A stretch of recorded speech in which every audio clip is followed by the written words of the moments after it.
ಬೆಳಗ್ಗೆನೆ ಬೇಗದಣ್ಣ ಅಪ್ಪಂಗಡಿ ನಾನು ನನ್ನ ಫ್ರೆಂಡ್ ಕರ್ದ ಅಂತ ಹೋದೆ. ನಾನು ನನ್ನ ಫ್ರೆಂಡ್ ಹೊರಟಿದ್ದೆ ಅವ್ರ ತೋಟಕ್ಕೆ. ಕಬ್ಬು ಬೆಳೆದೀನಿ ಅಂತ ನೋಡೋಣ ಅಂತ ಬಂದ್ವಿ. ಇಲ್ಲಿ ಬಂದು ನೋಡಿದ್ರೆ ನೇಪಾರು. ಹೇಳಿದ್ದೇನೆ ನನಗೆ ಎಷ್ಟು ಚೀಪ್ ಅನಿಸ್ಬಿಡ್ತು ಅಂದ್ರೆ ನಿಮ್ಮ ಈ ತರದೆಲ್ಲ ಇದಾರೆ ಜನ. ಅಲ್ಲಿಂದ ಬಂದು ನನ್ನ ಫ್ರೆಂಡ್ ಏನು ಮಾಡ್ತೇನೆ ನೋಡಿದ್ರೆ ನೀರು ತರಕ್ಕೆ ಬಂದಿದ್ದಾನೆ. ಅಲ್ಲಿಂದ ಸೀದಾ ನಾವು ಬಂದಿದ್ದೆ ಸೆಪ್ಪೆ ಕೊಯ್ಯೋಕ್ಕೆ. ನನ್ನ ಫ್ರೆಂಡ್ ಸೆಪ್ಪೆ ಕೊಯ್ತೇನೆ. ಸೆಪ್ಪೆ ಕೊಯ್ದಿಕ್ಕೆ ನಾವು ಹೊರಟಿದ್ದೆ ಮನೆ ಹತ್ರ ಟಿಫನ್ ಮಾಡೋಕ್ಕೆ. ಮನೆಗೆ ಬಂದರೆ ನಮ್ಮ ಅಮ್ಮ ಬಿರಿಯಾನಿ ಮಾಡ್ತೀವಿ. ಟ್ಯಾಕ್ಟ್ರ್ ತಗೊಂಡು ಸೀದಾ ಹೊರಟಿದ್ದೆ ತೋಟದ ಕಡೆ. ಆಯಿತು. ಆಮೇಲೆ ಸೀದಾ ತೋಟದ ಕಡೆ ಬಂದೆ. ನಮ್ಮ ಅತ್ತೆ ಮಗ ಬಾಣಲೆ ಕಸ ಸಿಗಕೊಂಡಿದ್ದೆ, ಕಸ ತೆಗಿಯಿಂದ ಅದಕ್ಕೆ ಕಸ ತೆಗ್ದೆ. ಕಸ ತಗೊಂಡು ಬ್ಯಾಸೆ ಹೊಡಿಯೋಕೆ ಹೋದ್ವಿ. ಬ್ಯಾಸೆ ಹೊಡೀರಿ ಅಂತೇಳಿ ನಾವು ಮನೆ ಕಡೆ ಹೊರಟ್ವಿ.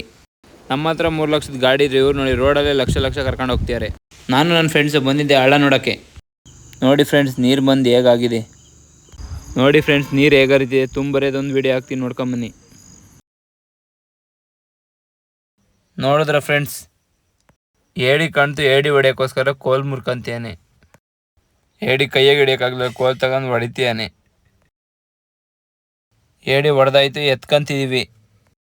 ನೋಡಿ ಫ್ರೆಂಡ್ಸ್, ಪ್ರಕೃತಿ ವಿಸ್ಮಯ ಹೇಗಿದೆ. ಅಲ್ಲಿಂದ ಸೀದಾ ಬಂದಿದ್ದು ನಾವು ನಮ್ಮೂರು ಸೊಸೈಟಿಗೆ ಅಕ್ಕಿ ತಾಣಕ್ಕೋಸ್ಕರ. ಮತ್ತೆ ಮಗ ಜ್ಯೂಸ್ ತಗೊಂಬ ಅಂದ, ಅದಕ್ಕೆ ಜ್ಯೂಸ್ ತಗೊಂಡು ಹೋಗ್ತೀನಿ ತೋಟಕ್ಕೆ.